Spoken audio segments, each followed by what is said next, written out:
నాకైతే తను చెప్పిన పాయింట్స్ 100% డిఫరెంట్‌గా, కరెక్ట్‌గా ఉన్నాయి. బట్ ఈ వారం మన శ్రీజ గారు ఒక నామినేషన్‌లో ఉన్నారు. ప్రతి ఒక్కరూ ఓట్ చేసి సపోర్ట్ చేయండి.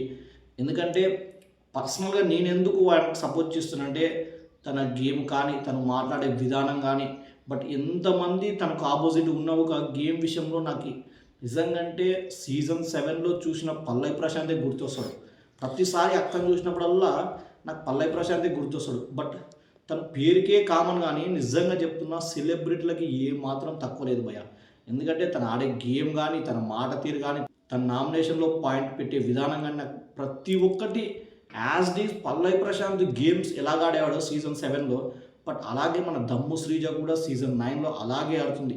బట్ బిగ్ బాస్ నిజంగంటే ఈ సీజన్‌లో చాలా మంచి పని చేసింది. ఇలాంటి కంటెస్టెంట్‌ని బిగ్ బాస్ హౌస్‌లోకి తేవడం అసలు చాలా మంచి పని చేసింది. ఎందుకంటే బిగ్ బాస్ మరి 14 కంటెస్టెంట్ తక్కువ అంటే తక్కువేం కాదు. బట్ ఆ 14 కన్నా ఒక స్పెషల్ కంటెంటే మన దమ్ము శ్రీజ. అగ్ని పరీక్షలో చూసుకోండి, బిగ్ బాస్ హౌస్‌లో చూసుకోండి, గేమ్స్‌లో మాత్రం ఎలాంటి కాంప్రమైజే కాదు. నిజంగంటే ఈ సీజన్‌లో నాకు నచ్చిన కంటెస్టెంట్‌లో అండ్ ఇమాన్యుయల్ అండ్ దమ్ము శ్రీజ గారే. ప్రతి ఒక్కరు వీళ్ళిద్దరికి సపోర్ట్ చేయండి. బట్ ఈ వారం మాత్రం మన శ్రీజ గారు నామినేషన్‌లో ఉన్నారు కాబట్టి ఖచ్చితంగా సపోర్ట్ చేయండి, ఓట్ చేయండి please and vote for you Sreeja గారు.